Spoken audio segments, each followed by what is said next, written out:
Live from Studio A, I'm Kyle Youmans here for All-American as the entire football schedule into the regular season all the way in the past now in the rearview mirror for the American Athletic Conference. The title game has concluded, and we've got a lot of bowl games and postseason to talk about, including the Army-Navy game coming up this week. Nothing more American on All-American than the Army-Navy game. And in order to do this the right way, we've got to welcome in Maria Trivelpeice, my phenomenal co-host who has been on the road in a plane, trains, and automobiles across the country covering the American Conference over these last couple of weeks because you had Champ Week, Tulane and Army getting after it up in West Point at Michie Stadium last week, and now we get ready for Landover, Maryland to be the center of attention in the college football world as Army and Navy prepare for the 125th meeting of their rivalry. Plenty to talk about, Maria. Where are you at right now? Because I've lost track at this point in time because you've been all the way across the country. I know. I think I should start like a hashtag or something like "Where's Maria?" But Maria's in Maryland right now. As Nice. you mentioned, that's where the Army-Navy game is going to be. So after we finished up at West Point, I made my way to Landover, Maryland. I made a couple stops in between because, that's always how it goes. But yeah, currently at Northwest Stadium, just finished up with the Army Media Luncheon yesterday. So just like a lot of fun happening here in Maryland. I can't wait to talk about that matchup, and we're going to preview Army-Navy very much so in depth as we go on this episode of All-American. But we got to start with the American Athletic Conference Championship this past Friday. Army taking down Tulane in emphatic fashion. First ever conference championship for the Army Black Knights, and of course the first time in the American Conference. Make quite the statement, Maria. You were on site at Michie Stadium. What an atmosphere it was, and it certainly lived up to the hype for the Black Knights.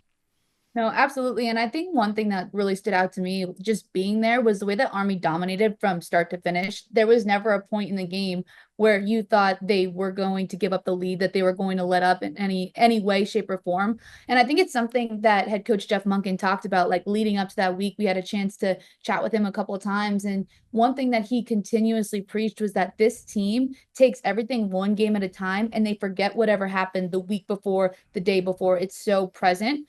And I think that's why they were able to recover from that loss to Notre Dame. And they were even able to recover from like a win not too long ago to UTSA. So they just looked so incredibly dominant against the Green Wave. And Bryson Daly just did Bryson Daly things as we expected him to. But yeah, definitely a fun game to watch. No doubt about it. And it was a ton of fun to watch. It was very impressive. And it all culminated with the championship moment as we take a listen. Coleman under center, victory formation, takes a knee. Army will not have to snap the football again. The Black Knights come storming off the sideline, and the magic carpet ride continues for the Army football team. The core storming the field. Army, in its first year in the American Athletic Conference, goes undefeated through the regular season and then blows out Tulane in the American Athletic Conference championship game. Army is your AAC champion for 2024, 35-14 over Tulane. The voice of the Black Knights, Rich DeMarco, with the call on the Army Sports Network. So much fun watching the Black Knights raise the trophy, and they've certainly raised the expectations as a program in their first year as a part of the American Athletic Conference. Only the 8th year that they've ever been in a conference. They've spent 7 in Conference USA, have been independent from that point forward, and then now in the American and winning a championship the way that they did. Just an unbelievable sight, sound, and scene there up in Michie Stadium, and I can't even imagine what you were able to experience in those moments, Maria.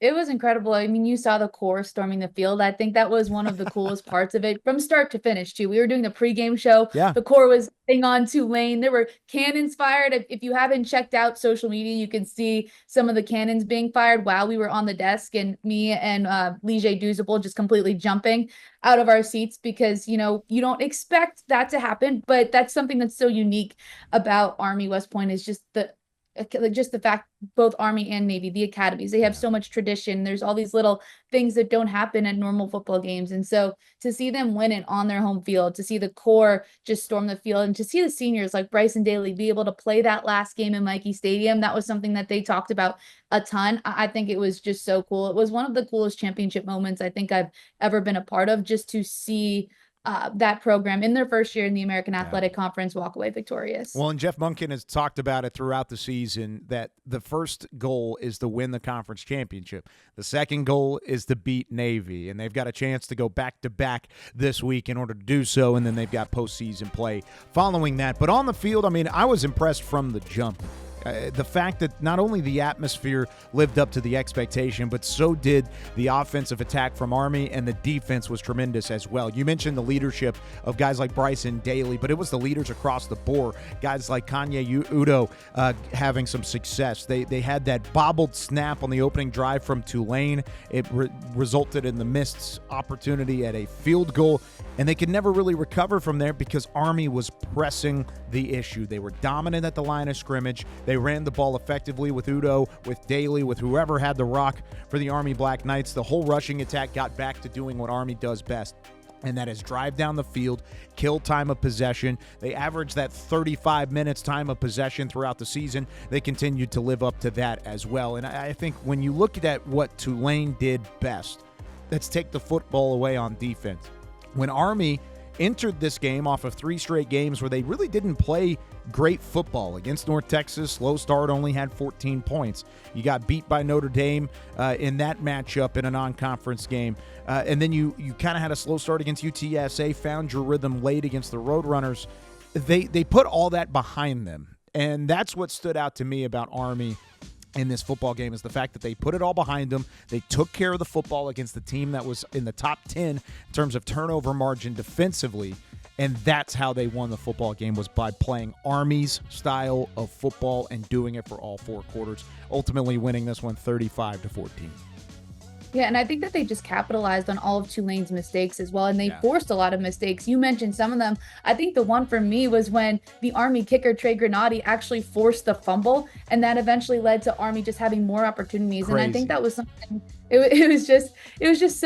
it was so much fun to watch, because there's so many little things that matter in a football game, and Army was able to capitalize on all of them. And I also think, too, you take advantage of the fact that you're playing at home and you're playing in an environment that Tulane isn't used to. Like, it was cold in West Point. And, a lot of those guys on that Tulane Green Wave team hadn't played in that weather. That's something that John Summerall talked about a little bit in his press conference leading up to that game. And so I think that Army just flushed all of those, not even losses, but kind of missteps in previous games, and was able to capitalize, and that's why they're ultimately American Conference champions. Did it surprise you at all the way that Bryson Daly and this Army offense was able to move the football against Tulane's front seven? Because it certainly surprised me. I went into the game thinking Tulane not only had a great shot to win, but I thought they would be more physical defensively than they ultimately were. I thought that offensive line, I know Bryson Daly and Kanye Udo and all these guys that are going to carry the football are going to get the shine, Maria, and they certainly deserve it. But that offensive line had probably, at least in my opinion, their best performance of the year because of what they faced with the Green Wave front seven. Well, to answer your question is whether or not I was surprised. Yeah. Yes and no. I think we talked about it on that championship preview, that we just thought that Tulane was going to be able to come in there and dominate. But I think what changed for me was when I was able to speak to Bryson Daly leading up to that game. He talked consistently about that offensive line, and he talked about them in such high regard and had such confidence in them coming into that game, because we asked him about it specifically. And the way that his language was, and we also talked to Max DiDomenico as well about the defense as a whole, their confidence level in the questions that I asked and their answers to it, I don't know. I talk about vibes a lot. Maybe it's because I've just been around certain athletes. I feel like you can tell which team's going to win a football game or which team's going to win a game based on their answers to questions that you ask them leading up to the game, the way that they carry themselves. The Army's language and Bryson Daly's language about the offensive line and just about the game in general was when we win at Mikey, when we get to hoist that trophy. And I think that those little differences are what started to change my mind as we kind of headed into the game. Now, I going into that game, Tulane just looked so strong. Minus that loss to Memphis, they were playing some of their best football. So I wasn't totally convinced, but just the aura and the vibes. I keep saying vibes, but that's exactly what it was. So not as surprised as I was before interviewing Army, if that makes sense. No, that makes sense. It really does. And a lot of times that's kind of what you talk about with Army and Coach Munkin and the discipline that they have instilled not only from a football sense, but really from a life sense at these service academies. And when you can pair that with talent, which they have plenty of talent, especially on the offensive line, it makes for something special. And we'll talk more about Army as we get into the Army-Navy matchup as we continue on, because there's a chance for them to really do some more special. It's already a special season. You win your first ever conference championship in your first year inside the league. That's special in its own right. But the fact that you can continue that and take it to another level over the next 2 games, they've still got 2 games to play, which is wild to think about as well. They could really make some noise there too. Now, from a Tulane aspect, as Army wins this football game far and away, where do you go from Tulane? I know they've got the Independence Bowl, or excuse me, their bowl game coming up in a couple of weeks as well. When it comes to Tulane, how do you put the pieces back together after a performance like that? Well, I think one thing that's exciting for Tulane is that we saw on social media that John Summerall's not going anywhere, right? Yeah. He told everyone, look, I'm coming. And if you haven't checked out his Twitter, he uses a GIF from Wolf of Wall Street. It's hilarious. Go check it out. Leaving. The man has a great Twitter game. I will say that. And so I think you kind of roll with that momentum, right? You were one of the best football teams in the country for a point of time, right? And you had talk about making that college football playoff. So that is still a very good football team. So I think you take that and the players that are going to play in that game and you use that as momentum, right? You still have something that you can play for. You still have something that you can win. You have a great leader in John Summerall, who has created a program in just his first year and led them to a lot of success. So I think that's where they kind of go, and there's still a lot to play for in that final bowl game for them. Yeah, and we'll see what happens whenever it comes to the roster. Darian Mensah, still very young. Mekhi Hughes has some eligibility left. He's one of the top running backs in all of college football. I'm excited to see where this team takes a step under Coach Summerall and company, because Summerall has all of it taken care of, first-year ability, and not to mention the Gasparilla Bowl is the bowl game that they've got coming up against Florida. There's a chance there for Tulane to take down the SEC opponent in Florida. Of course, there's a lot of fun between those two out of the Southeast themselves. So really excited about that matchup. The fact that Mekhi Hughes was held to 14 carries for 66 yards was really impressive from Army. And I think that's the exception, not the rule. This is a really good football team, and despite the performance that they had on that Friday night up at Michie Stadium, I still believe it was the best 2 coaching staffs, the best 2 fronts, the best 2 offensive lines, or at least on the line of scrimmage on both sides of the ball, and the best 2 teams across the board of the American Conference. And that won't change my mind, the fact that Army dominated the way that they did. Tulane deserved to be there on that stage and to perform. They just didn't perform the way that they anticipated going into it. So lots to talk about whenever it comes to the American season, but we've got the biggest game of the year. And I have no problem saying that. This is the biggest game of the college football year every single time. It's happened for 124 occasions. It's going to happen for the 125th time. It is Army and Navy. Navy leads the all-time series by 7 games.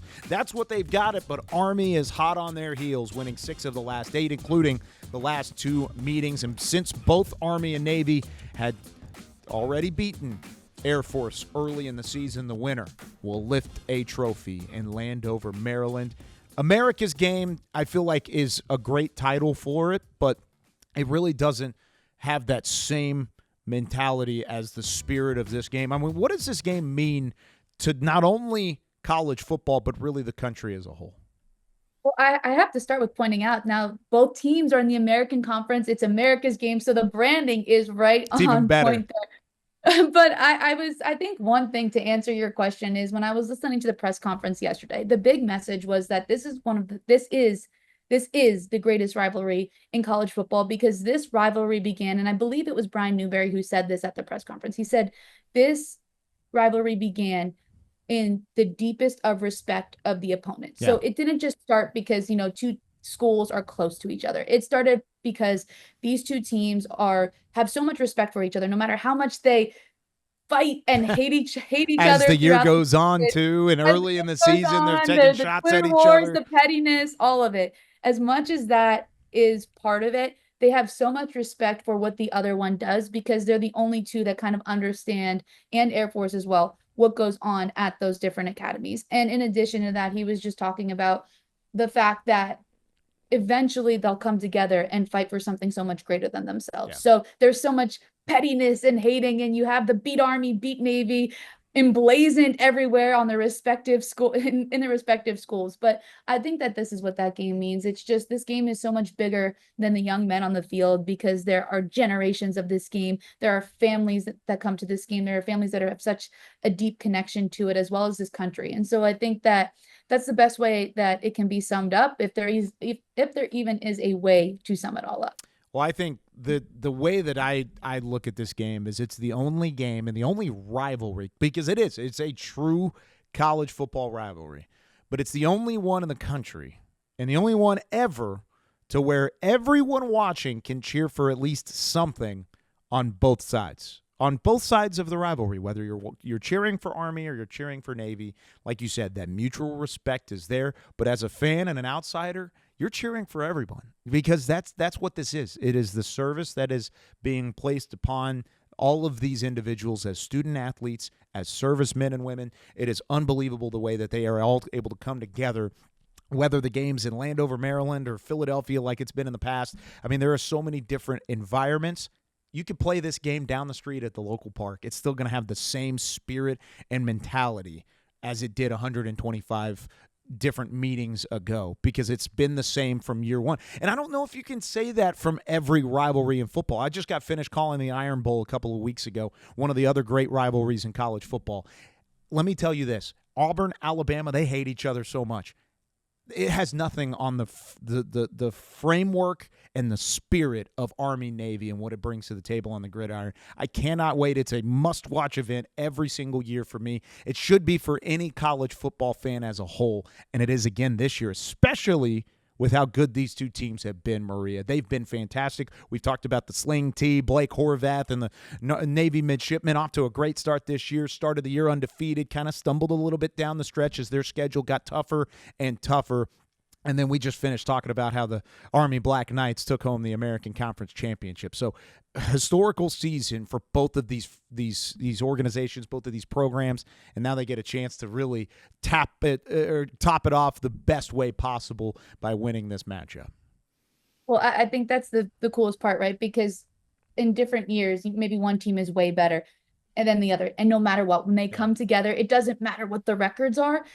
It's always a battle, right? No pun intended there. It's always a battle. But this year, the fact that they are both so good and they've had the seasons that they've had, I think it's really interesting. And I think that's another thing that they talked about yesterday at the press conference was the fact that, in this era of college football, everybody was worried like, oh, how are Army, Navy, Air Force going to do? Like, can't use the portal, NIL, all that stuff.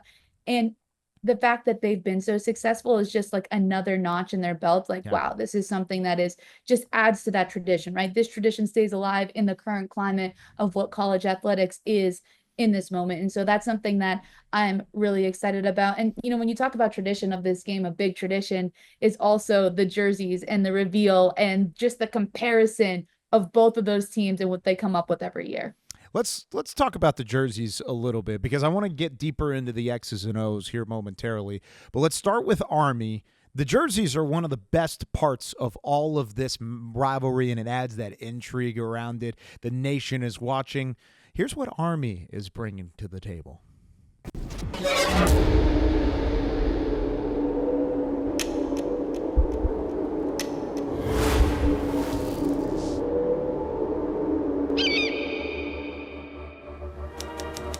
Today, a milestone in the modernization of the United States Army is taking place at Fort Campbell, Kentucky. It is the Reorganization Day ceremony of the new 101st Airborne Division, better known as the Screaming Eagles of World War II fame. First activated during World War II, the 101st Airborne Division better known as the Screaming Eagles, were routinely called into action when the need was immediate and extreme, becoming known as a relentless fighting force that never turned down a difficult mission. All of these battles during this time led the 101st to their greatest rendezvous with destiny the division had ever seen. Then suddenly, from France, we're heading for Belgium. Under cover of fog and bad flying weather, the Wehrmacht launches a desperate counterattack. They're throwing 25 divisions at us. Our lines reel back. The Battle of the Bulge is on. Germany launched a massive attack in the Ardennes forest. Heavy fog grounded air support for the United States. The goal was to seize and control the 7 roadways of Bastogne. With the extreme winter conditions, there were minimal supplies, and the 101st were outgunned, outnumbered, and surrounded on all sides. The German troops saw this as a time to ask for the 101st surrender, but this band of brothers had other plans. On the 22nd, the German commander, ridiculously enough, demanded surrender of the surrounded town. I just replied nuts, for I knew that one word best expressed the feelings of the division. That belief, combined with their disruption, preparation, and flexibility, proved to be the key difference as they were able to fight off the enemy and claimed another big win for the Allied powers in World War II. Through it all, no one doubted for an instant that we would hold the town under any sort of attack the Germans could put on. The 101st Airborne Division has met and defeated the Germans in Normandy and Holland and will continue to do so whenever called upon. On the 80th anniversary of the Siege of Bastogne, we pay homage to the Screaming Eagles, who prevailed against all odds, holding their ground against a massive German offensive in the Ardennes forest.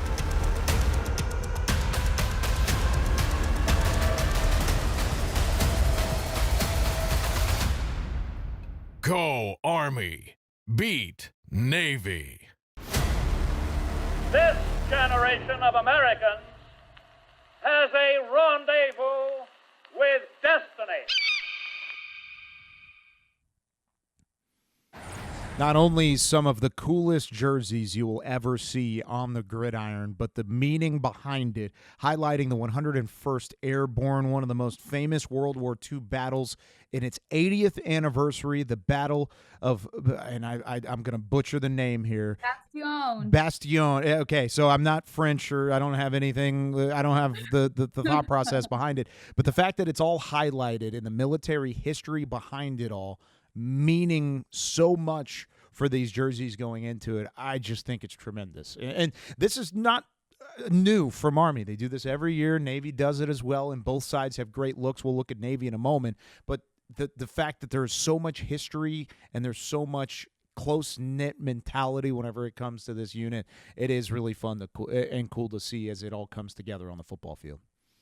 Well, that's just the thing. We're talking about a football game, right? But when you think about the symbolism of the uniforms that are being worn in that football game, it's completely paying homage to basically everything that happened happened before so that these young men can compete on the football field. And so I just think the thought process that goes into it. Also, like a huge shout out to like the people that are actually creating and designing the uniforms, the social teams that are putting those videos together, because I think that also adds to the excitement around this game and also adds to the honor and the tradition that is paid respects to in all of these capacities. And so I think so much goes into just the uniforms in this game, let alone everything else. And I think that's something that, again, just highlights so many cool things about this game. No doubt about it. And there's so many different parties that have had their hands on making these uniforms possible. And then the history behind it certainly molded the uniforms as well. So we've shined a spotlight on the all-black look from Army. Let's take a look at what Navy has this week.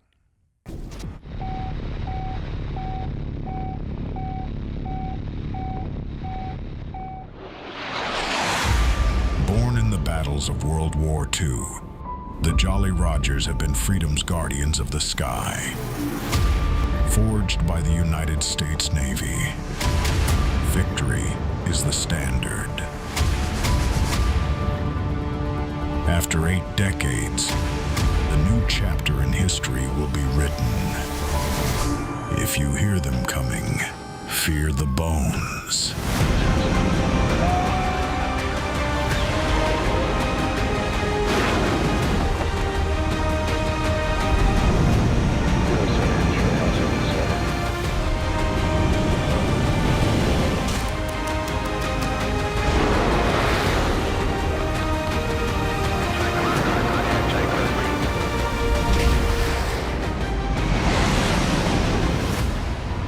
Here's to victory.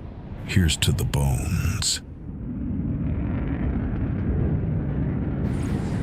From a rendezvous with destiny to fear the bones of the Jolly Rogers and a VF-17 squadron founded during World War II. The Jolly Rogers and the Jolly Roger flag hoping to be flying high for the Navy midshipmen as they take on the Army Black Knights this week. Another great look. You got the all black from Army. You got the all white and the icy look from the Jolly Rogers of Navy this week. It really is. It's going to be an unbelievable uniform matchup and matchup as a whole.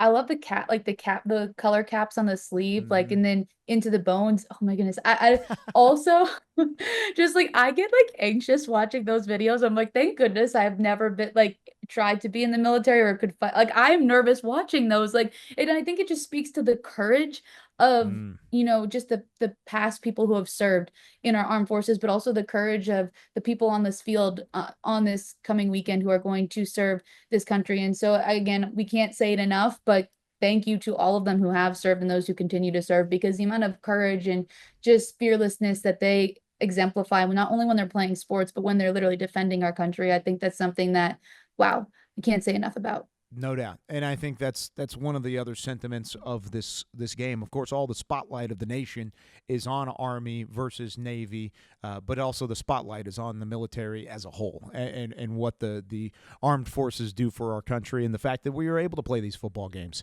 week in and week out and have as much attention around them is because of them in the first place. So let's get back to the field and kind of how this thing's going to pan out from an X's and O's standpoint, because when you look at this Navy team, we talked about the start to the season, undefeated, dropped a couple games late.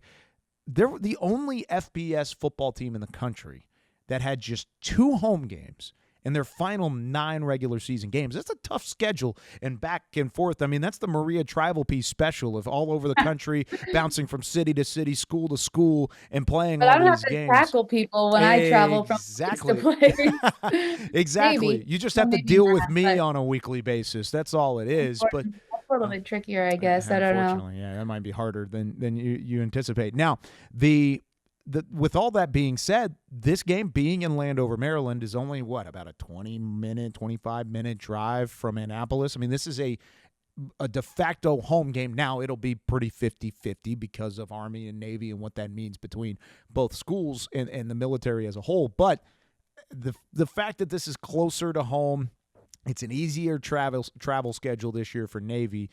This is an important opportunity for them to try and get back on track and try and salvage what the back half of the season has already been. It's been a great season. They're going to continue their year as they go along. Of course, they've already qualified and accepted the bid to the Armed Forces Bowl against Oklahoma. Really excited about that matchup as well. But when both of these teams have the seasons that they've had so far, it would be all about Navy upending Army's momentum, and they are trying to do that. Well, I think at the beginning of this season, right, we were looking at both these teams when they were undefeated. And so I think that, again, this game, anything can happen, but I think these teams are a little bit more evenly matched than we even realize. I think after Navy lost to Notre Dame, they stumbled a little bit, but they looked really good against East Carolina. It looked like more like that Navy team that we saw at the beginning of the year, and Horvath didn't even play.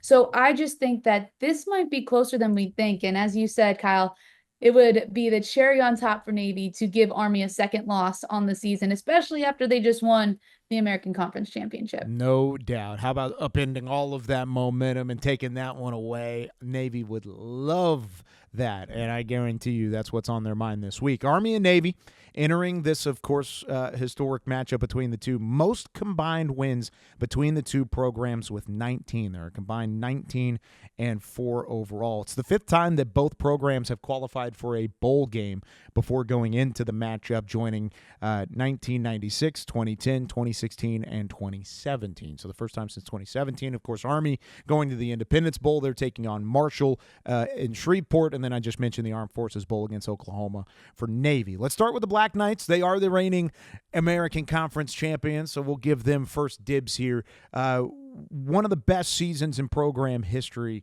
How do they continue moving in the right direction? Though they have that conference championship behind them, they've got an important 2 games in front.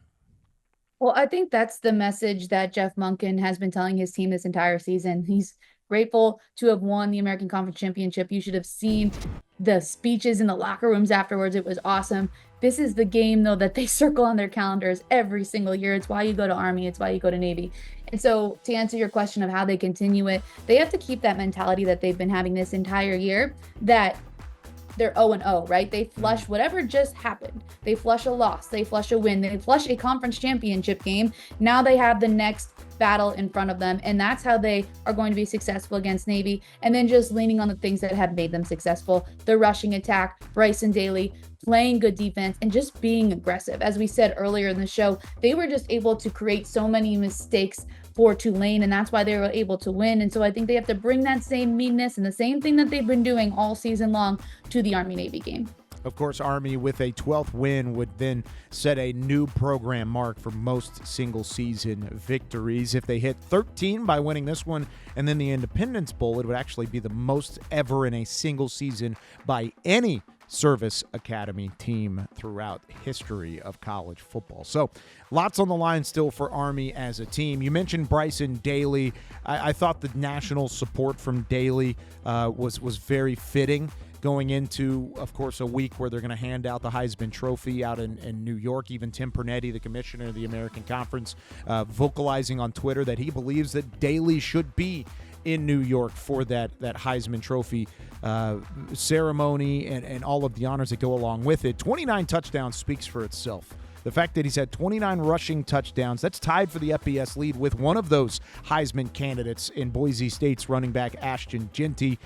Also, not to mention, he has 8 passing touchdowns as well. He's been tremendous, both as a ball carrier and as a passer, so efficient as a passer, which I think is the forgotten element to this Army offense that we mentioned early in the season on All-American, but they continue to pull it out just when they need it the most. Maria, how important is Daly's performance going to be in this matchup against Navy? Well, he's the X factor, and he has been in pretty much every game that they played. I mean, you saw it in the game that he didn't play in. His team was able to step up and still come out with that victory, but the reason that the tone was even set against Tulane is because Bryson Daly just bullies his way through people. And it's not just his physical ability, right? It's his leadership as well. Jeff Monken has talked about that numerous times. And you know, one thing about both of these schools is that it's one thing to be a captain or a leader on any other program in the country. But at Army and Navy, you have to be a leader of leaders. And I think I'm serious. That's exactly what it is. You are a leader of leader. And that is probably more difficult than other people realize. And Bryson Daly has done that. There's a reason he's captain. There's a reason why his teammates coined the nickname Captain America, which is a whole nother story we'll have to get into maybe another time.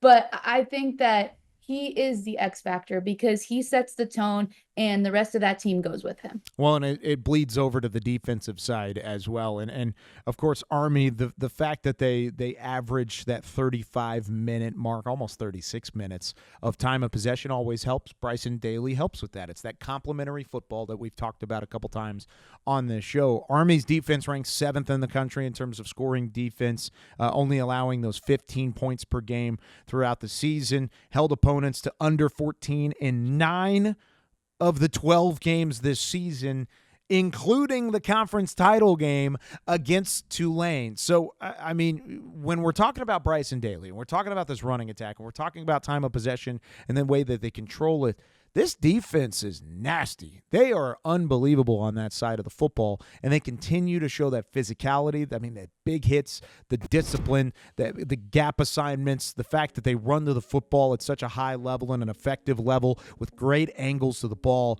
Maria, this defense has shown they are the best in the American. That's why they won the championship and are lifting the trophy. They've got a tough task to do so against the Navy team that runs a similar yet different type of offense than what their own offense brings to the table. Well, I think I might have said this earlier in the year, but I was calling a game, and I was talking to another American Conference coach, and the way that he described Army's defense was that they are just plain mean. Yeah. And he meant it in the most complimentary way. And I think you see that because they're mean, they bully you, they push you to make mistakes. And in addition to that, they just work so well as a unit, right? Like when we talk about the Army offense, we can like single out a couple of those players like Bryson Daly or Kanye Udo or Noah Short. The Army defense, yes, you can single out a couple players, but they are so effective because of how mean they are and how they work together as one. And I think they're going to have a tall task again against an offense, like you said, Kyle, that is somewhat similar, but also different to their own. Yeah, and I think when you look at some of the leaders on this defensive side of the ball, like you said, the names don't stick out, and they don't want it that way.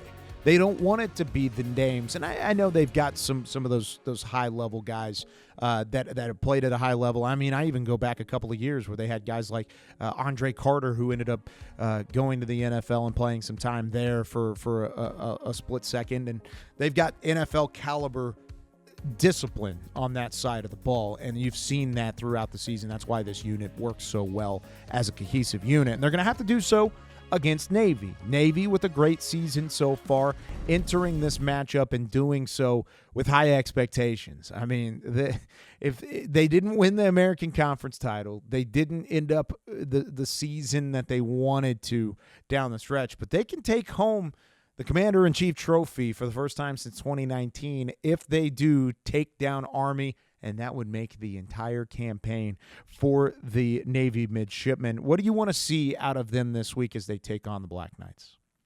I want to see them play with no fear. I know that sounds like silly because they're literally, going to fight wars and battles, and not that they ever have Courage played is all with the fear. way across the field.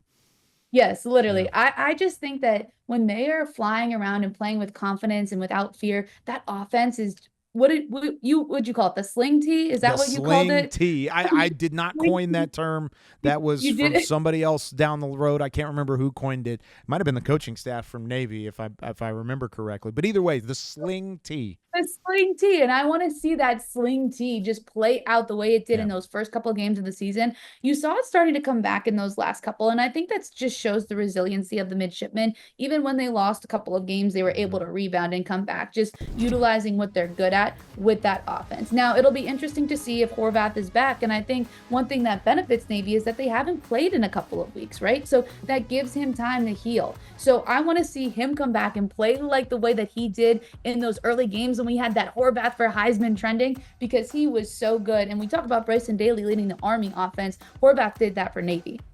Yeah, he definitely did. The fact that he's accounted for 24 touchdowns, 13 rushing, 11 passing, that's where that sling tee comes to fruition. 1,100 passing yards, most by a Navy player since Will Worth threw for nearly 1,400 yards back in 2016. So it's been 8 years since Navy has seen an efficient passer like Blake Horvath.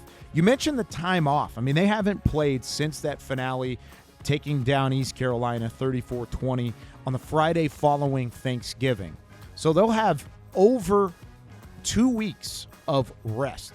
This isn't a bye week. This is a bye half month whenever it comes to Navy getting ready for this matchup. And you talked about the health of Blake Horvath. If he's able to go, if he's even able to walk, Maria, I think he's on the field because this is Army and Navy. If he's able to throw a football 10 yards downfield, if he's able to walk from the tunnel to the sideline, I think he's playing because he's not going to miss this opportunity. And as much as he's meant to this team as a whole, Navy needs him. He knows it. And I think if he's available, I know he's been dealing with that rib injury, did not play against East Carolina. They ended up winning the game anyways. Good showing that time from Braxton Woodson, who's the backup quarterback, sophomore out of Florida, filled in nicely for Horvath, but it begins and ends with Blake Horvath behind center. Absolutely. And again, we won't know if he's on the field until we see kickoff or until we see what happens on Saturday. But I think that, as you said, Kyle, no matter what, he's going to try to bandage himself up and get a ball in his hands because this is the Army-Navy game. And this is the reason why you come to each of these places. It's the one game that matters more than anything else. Ask anyone around either of these programs. They've been talking about it since before they even arrived on the yard or post, whatever your respective campus is. The one thing I'm looking at for Navy offensively, and I want to touch on their defense here in a moment, but you got to have one of your other guys, maybe both guys, step up in a big way. And I'm looking at Alex Teska and Eli Heidenreich. Both of those guys have had phenomenal seasons, and they've put up great numbers. You need one, if not both of those guys, to have maybe their best game of the year, which is saying something because we've had multi-touchdown, multi-100-yard performances from both of those guys. If you're going to put a finger on where the offensive success is going to lie outside of Blake Horvath, Maria, where would you put it? I'm going to agree with you on Heidenreich because I think that we've seen him make really big plays in big moments. I think it was, I don't even remember what week it was, but when he literally kept his toe in bounds and just dragged it across the turf, I believe it was a top against 10 play or top 5 play. It was. Yeah. It was insane. I watched it live. I was like, there's no way he's in bounds. But my point to that is he can create things on offense when Horvath can't, or if Horvath's not there. Mm-hmm. And the two of them working in tandem just makes that offense that much more lethal. And so that would be my one key where I'm looking for Navy to really capitalize on. And the way that they run their offense really is complementary to the way that he plays football. Yeah, no doubt about that. And now I look at the defense too, because since they allowed just the 17 points on October 19th against Charlotte, these are the numbers they've allowed defensively. 51 points to Notre Dame, 24 points to Rice, 7 points to South Florida. That was where they played better on the defensive side of the football.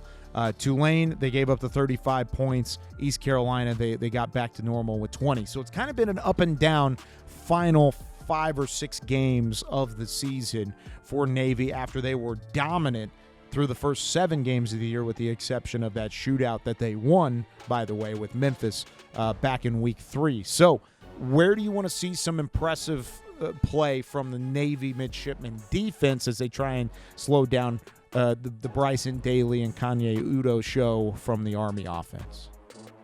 I think for me, it's more of the unit idea of the Navy defense, because I think we just got done talking about why Army's so good, and it's the fact that you don't know the individual players and they play so much as a unit. And so I think that they maybe got a little bit banged up earlier in the season, and so I want to kind of see them come together and just stop some of that rushing attack from Army, because yes, Bryson Daly can throw the ball, but he wants to run. The whole team wants to run. Udo's fantastic. I think that I want to see Navy's defense just slow that down a little bit. I think that's what's going to happen. And the thing for me is you can list all of those numbers from the Navy side. You can list all of those numbers from the Army side.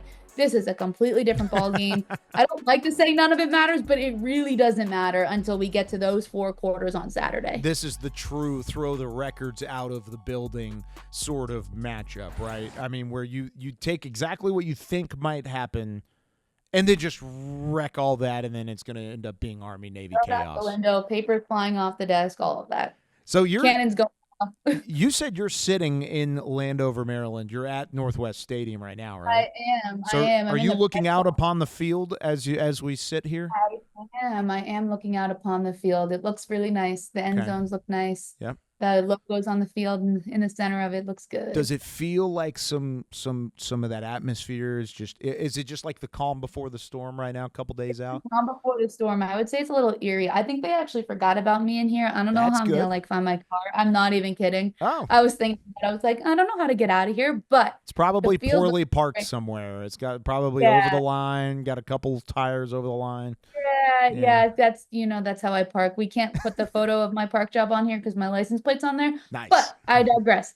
Now, what was the question? Yes, atmosphere is great here. I'm excited for Saturday. Now, as you look out upon Landover, Maryland, and Northwest Stadium, what are your keys? I know you can feel it. The keys to winning, starting with Army. Keys to win. Hold on, let me manifesting how this one's going to unfold. Hold on. I want the field to tell me. Okay. My keys go back to what I kind of talked about earlier in the show with Army. Is Army needs to be Army. And that sounds so silly, but they need to rely on Bryson Daly to run the football, and they need to just continue to play as a unit on defense. I also think they need to make sure to not let that atmosphere and the environment and just kind of get to them, because there is so much in this game. Like, even after they won, the American, right? They're talking about beat Navy, beat Navy, beat Navy. So it's just drilled into your head at all points. And then you get into a stadium like this, and don't forget to be Army, right? You want to beat Navy, but to beat Navy, you have to be Army. And so that's kind of like that's my coach speak coming out, but it is so true. In these big moments, those are my keys for Army. No, you and I have spent way too much time together, because my notes right here is play Army's brand of football. It's almost the exact same thing. Play Army's brand of football. Don't let the moment and the hype be too much. And I don't think that's going to be a problem. Let me preface by saying that, because if anything has been taught to us this year by Army as a football team and Jeff Monken as a coaching staff, is that the moment will not be too much. The only time they did not live up to expectation at any point throughout this 2024 season was against Notre Dame, who's currently preparing for their matchup in the college football playoffs. So I just, when I'm looking at Army, I don't think that'll be a problem, but you just won a conference championship. Navy's going to come in with refocused. They've had 2 weeks to prepare for you, where you've only had 1 week and an extra day to prepare for this matchup. There will be tough moments early in this football game. Army cannot get away from doing what Army does best, and that's be physical, run the football, and continue to pound away at the line of scrimmage. So that's my key moving forward. As I flip to the Navy side of things, my key for Navy is match that physicality. You have to bring the heat whenever you're playing Army. We've only seen a couple teams do it. Notre Dame did it early, challenged Army. Army went away from it. They got a little desperate, and that's how things snowballed. If you're Navy, match that physicality, match that intensity in the environment. Live up to the environment. Live up to that hype that you're going to feel walking into Northwest Stadium in this matchup coming up. I think if they're able to do that early, it sets the table for the rest of the game, because you have some firepower on offense with Blake Horvath, Eli Heidenreich, with Alex Teska. You've got these guys that can run the football, catch the football, move it downfield. The physicality and the line of scrimmage has to be met early, or else Army does what they've done all year, and that's score early and move the ball down the field, and that's when it's going to start to snowball for their opponent overall. Yeah, I have to agree with you. Again, we've been doing this too long together, so they're pretty much exactly what you had. We're but just I'll in add lockstep. That's all it is. I don't, when I was putting in my notes, I'm like, this is gonna look like I'm copying him, but like this is what I think. But the one thing I'll add, and you already touched on it a little bit, but I think just Navy using the rest to their advantage, right? Like, you have been off for X amount of weeks. You have time to get healthy. Use that to your advantage. And I know you kind of said something pretty similar, but I'll just extend it a little bit so it doesn't look like I didn't do my homework. Nice. I love it. Now, there's going to be plenty of homework for us to do over the next few weeks, because not only do we have Army-Navy coming up, and we're really excited about that matchup, but it's time to go bowling like it's Thanksgiving, Maria Trivelpeice, because it's got an opportunity. On Thanksgiving, but he didn't this Thanksgiving, just in case. I was on the road. But the opportunity for all 8 of these teams, and showing the parity from the American Conference as a whole, to go bowling. I'll mention these very quickly. We'll just run down the list as we take a look at some of the bowling schedules. But Memphis, Tulane, UTSA, South Florida, Navy, East Carolina, Army, and then North Texas. This is the first page right here. Memphis in the Frisco Bowl against West Virginia. Tulane against Florida in the Gasparilla Bowl. We talked about that earlier. I love this matchup. UTSA in a de facto road game against Coastal Carolina in the Myrtle Beach Bowl inside Coastal Carolina's own stadium. UTSA's got a chance to make a statement on the East Coast. And then South Florida taking on San Jose State in the Hawaii Bowl. These are the first 4 bowl games up. Maria, which one are you taking a look at first? Memphis, West Virginia. I've been looking at that one for a little bit, That's especially with the way that the way that Memphis played against Tulane. Like, they have a chip on their shoulder. They were hoping to be in that American Conference Championship game. They knew they weren't going to be when they played Tulane, so why not take away an opportunity from the Green Wave to host? Seth Hennigan looked so good, and they have the opponent in West Virginia.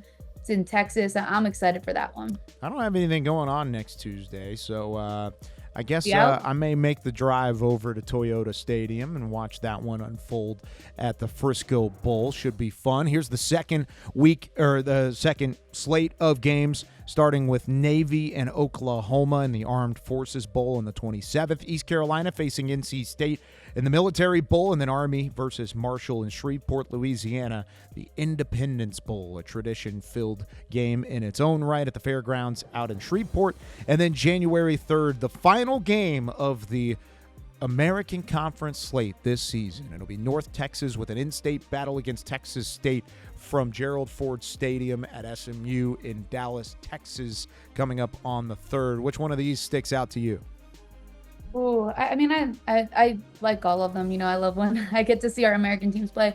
I'm intrigued by the Navy-Oklahoma matchup because Oklahoma's been an interesting team. They maybe didn't live up to some of their expectations, but had some funky wins here or there, and I want to see what the Midshipmen do, especially after Army-Navy week. Yeah, that Oklahoma win against Alabama late in the year, despite Oklahoma finishing at 6-6, pretty much kept Alabama out of the playoff entirely. Yeah. And the SEC, in the first year of Oklahoma being in that conference, maybe a little upset at Oklahoma for upending an opportunity for one of their teams to get into the college football playoff. But should be fun. Of course, Oklahoma played an American team earlier in the year, beat Tulane, but that was in Norman, hostile environment, and an early season Tulane team that really wasn't up to speed yet, but they still had a chance in that game to win against the Sooners. So with all of that being said, Maria, it's time for our top plays. I'm going to let you start things off.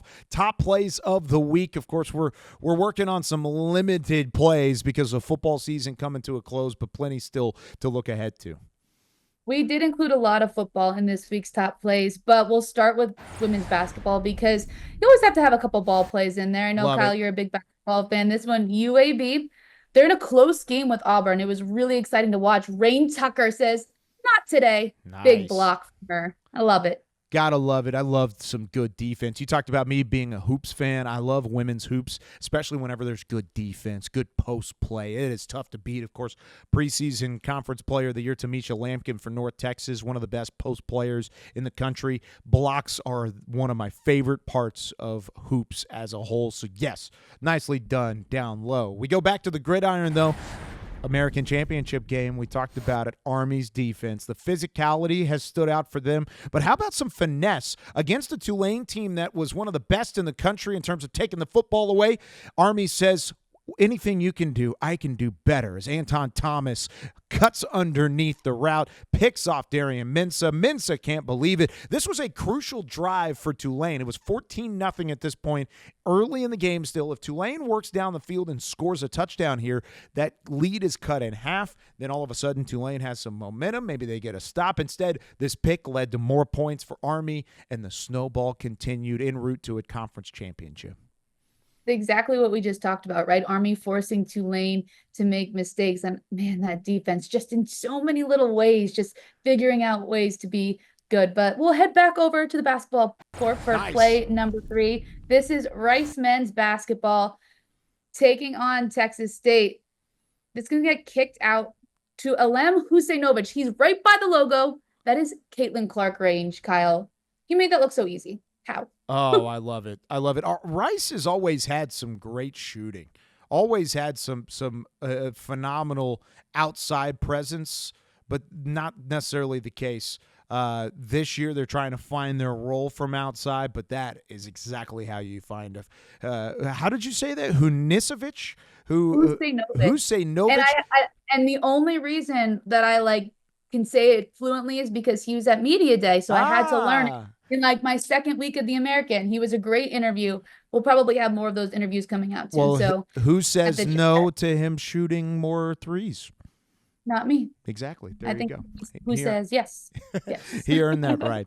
All right. Speaking of earning that right, Tulane, despite losing to Army in that title game, earned the right to be there. And Mario Williams was a huge part of that throughout the year. He was their big play threat on the outside. This time, Darian Mensah finds him underneath, and it's all about the yak. Yards after catch. No one going to catch Williams as he stutter steps his way past a tackle inside the 5, celebrates with the band. A touchdown from 42 yards out. Mario Williams, one of the bright spots in the loss against Army in that title game. Tulane will have a chance to rebound against Florida in the Gasparilla Bowl and in their season, which has been phenomenal in year 1 under John Summerall in a positive manner. Mario Williams has been a positive manner in his own right.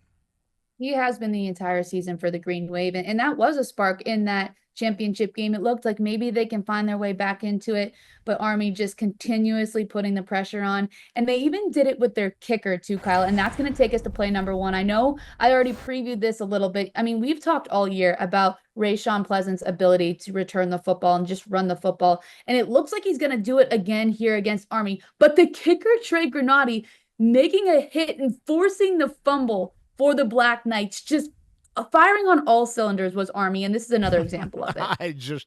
I love this play so much. I really do, and it is very deserving of the top spot. The fact that we talked about the crucial side of the drives for Tulane. Every time they had the football, it was a really a must-score mentality, and the fact that Army said, forget that must-score. We're going to have a couple of turnovers, take it away from you, and turn it into points ourselves. That's exactly what Army's done all year. They've done it on defense. Now they get to do it on special teams. Shout out to you, Trey. You get it done on the special teams side. He's maybe earned some snaps on as like a safety or a linebacker or something. I know. He's really setting the stage for another campaign next year. He's going to add more positions to his repertoire. He's going to be Travis Hunter, except from a kicker defensive side of things. That's what he's going to be. Interesting. I've never heard that combo before, but maybe I'll have to do some research for I don't our think next it's happened in a long time. I don't think it's happened. All right, in a whole long that'll time. be my homework. Yeah. Because I have a lot of time to look that up this week. A lot of time. You've got a game coming up here in a couple of days. Army and Navy. Can't wait for that one. Is there anything you're doing specifically, Maria, that those that are covering the American Athletic can look forward to? Yes, do I have it here? We got a new mini mic at the American. I'm very excited about it. We got a new mini mic, but I say that we're going to have lots of coverage throughout the week. There's some stuff already on the Instagram story. We're going to try to talk to as many players, fans, families as we can leading up to the game, throughout the game. So head over there to check out some of that content. We're excited about it. And I am so excited about my mini mic. Nice. Mini mic content, as good as social gets here in 2024. I love it.